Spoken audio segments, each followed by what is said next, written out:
trying to like angle myself. This is a bad time to like film because as you can see, like the sun is shining through, which feels so good. And also I don't want to close the blinds because then I literally wouldn't have any lighting, and I use natural lighting to film, but then it creates this shadow. So sorry about that. That might be kind of annoying, but I'm going to try to at least keep like my face out of the shadows. But we have my September wrap up. I actually fully filmed, edited, and uploaded a rec video to go up today when this video is going up, fully forgetting that I never did a wrap up. So I was like, okay, I better quick film, edit, and upload my wrap up tonight so that way that can go up tomorrow as planned. And then the rec video, I'm like, then I'm just ahead for next week already. Score, toxic romance is coming your way. So here's the thing. I read 5 books in September, which is again low for me. However, I loved each book that I read, so I'm really excited to talk about them. And you know what? I was like stressing myself out. I was like, you haven't been reading as much, but it's like I haven't been reading as much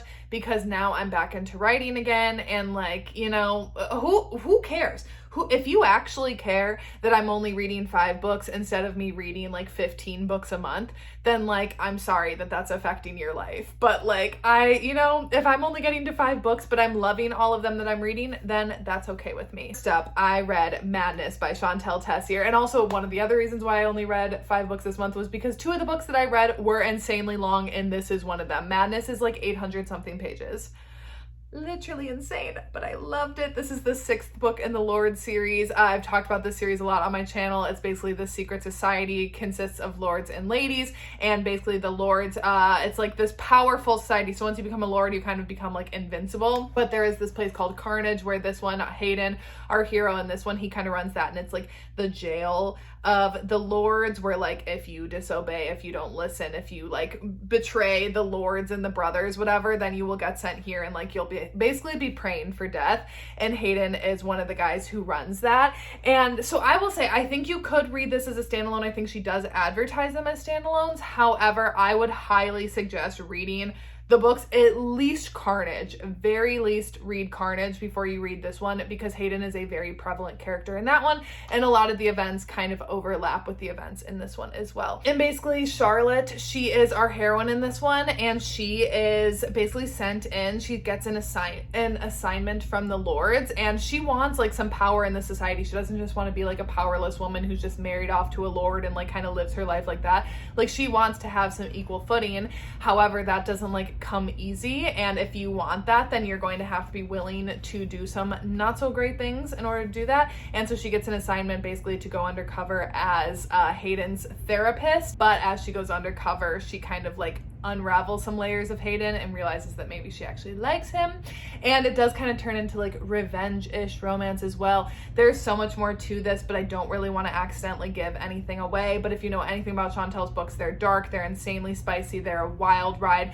The plot was plotting in this one, and actually their relationship was not super, like, they didn't get into things super early. Like, I think in The Sinner they're already like hooking up by like chapter 2. I mean, Sabotage in the prologue they're hooking up. So like this one actually felt like slower burn for Chantel Tessier, which I really enjoyed. I loved this book overall. I don't really have any complaints about it, except that I just need to do a reread of the whole series, because some of the plot stuff I was like, I'm kind of confused, but it was more so because I've forgotten about other things that have happened in the other books.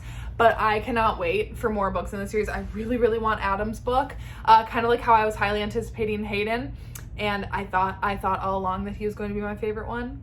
He is my favorite man so far. Next up then, I have Karma by Lauren Beale. So this is a novella, but it's like a purge-ish night novella. So our heroine, so basically in this world, like every 10 years, there's pretty much like a purge, you know, like if you've seen those movies, which I love them. So as soon as I heard that this was like a thing, I was very excited. And there is once again this secret society that kind of puts on this purge, and her father was killed by them like 10 years ago, and she actually like witnessed his final moments. So she has spent now the past 10 years like formulating this plan, like getting ready for her revenge, like wanting to get back at this secret society for this night. And so she goes out on this purge night with her boyfriend, hand and is set on trying to find who is like in charge in this society to take them out or like to get her revenge. And when she's out and about, she ends up running into our hero, who is a member of the society, and taking him captive for the night, and kind of plans to take out her revenge on him, when then she realizes that like maybe her thirst for revenge isn't going to be met just by taking him out, you know, that there's a lot more to her grief. But obviously it is a novella, it's spicy. These two, oh, do I think that they are endgame? I don't know about that, except that they both enjoy killing and like seeing the other kill and like kind of messing with each other. But I loved it. I had such a fun time with it.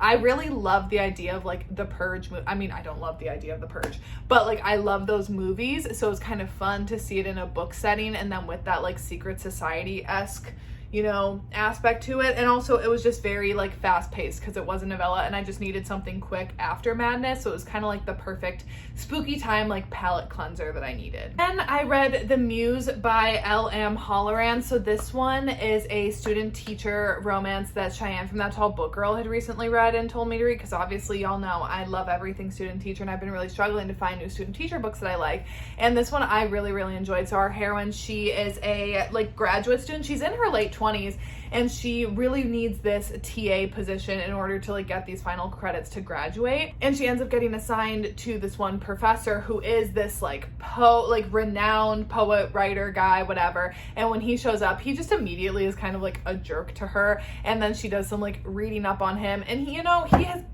oh my god, immediately right off the bat he's just like a little bit of a jerk to her, but they do have this kind of like instant attraction to each other. However, she is like, hey, you're just my boss, like I need these credits, don't really like go any farther. And he's like, I don't really care, I'm kind of into you, and like kind of pursues her. And obviously they bond over literature and writing and that kind of like love that they both have for it, on top of then them also kind of falling in love. Okay, I feel like now as the sun moves, I gotta kind of move a little bit. It ends up being their romance. I really liked this, and also there is a bit of like a jump in this one, like a time jump, which again I think like really suited the story. I will say this is not the most like, they don't fight their relation, or she fights the relationship more. He does not, like he doesn't really care about the rules when she does. And like that's one of my favorite things in student teacher romances, is when they fight it and they keep fighting until it kind of like boils over. These two didn't fight it for that long, but I still really liked the story. I liked how their like history is connected. I liked our heroine. Yeah, it was a good time. Next up, my favorite book that I read this month, Nocticadia by Carrie Lake. Also, why is this now like extremely off? Oh, and the garbage people are rolling up. No, I literally have 2 more books to get through. Anyways, Nocticadia by Carrie Lake. This is a dark academia professor-student romance. Oh, I loved gothic vibes. I loved this book. It's so atmospheric. Yes, it's student teacher, but it's not like traditional student teachery. So anyways, our heroine in this one, so basically she ends up witnessing her mother die. So her mother has kind of had this mysterious illness that like she refuses to go to the doctor for, and then she sees her mother die, and when she dies she sees all these worms like crawl out of her mom and like go down the drain, and she's like horrified, rightly so, because she's like, literally what happened? But then everyone, like medical reports, everything says that it was a suicide, and she's like, I know what I saw, but whatever. Like everyone else kind of moves on, so she kind of has no choice to. And now she's in her early 20s,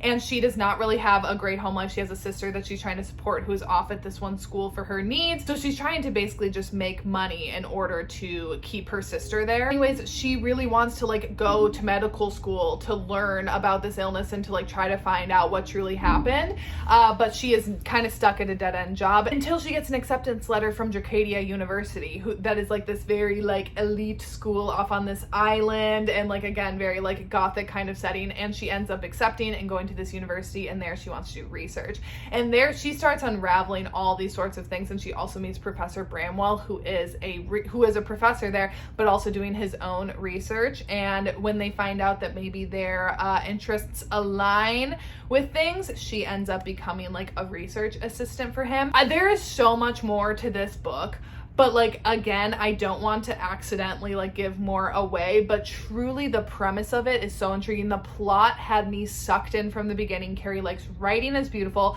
The romance is so slow burn. It's like delicious. Like, these two actually fight it. He's kind of an asshole. She, like, the dark academia setting was perfect. It was so atmospheric. I really don't have many complaints about this book. Like, I truly loved it. And surprisingly for me, even with it being slow burn and like maybe not having like a super heavy focus on the romance still did it for me, because it still delivered. It just took a while to get there, but like I said, I was so intrigued by the plot and with our heroine and with our hero that like I forgave the amount of work that Carrie Lake made me put into getting to these two being together. We are down to our last book, and that is Our Little Secret by QB Tyler. I finally read this one. Back when it came out, I was in, y'all know, my really, really bad reading slump, and I didn't want to take it out on this book because I love QB's books, and this was no different. I loved this one. It was quite literally everything I needed after reading Nocticadia, because like I'm still very much in like the gothic kind of like fantasy mood more so,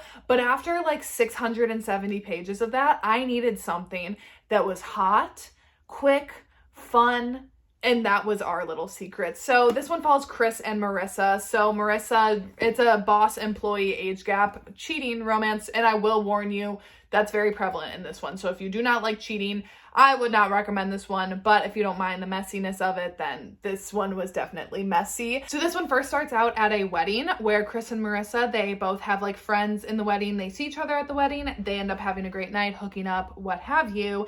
Then she wakes up the next morning, he's gone. So she kind of gets over it. A little while later, she ends up getting a job at this new security company. Well, what is he? Is he the COO? It's him and Beckham, or West from the Season of Secrets. This is technically like book 3, but they're all interconnected standalone, so you don't have to read the other 2. But anyways, his best friend and the other owner of this company have the Season of Secrets, and then Chris is the other owner of it.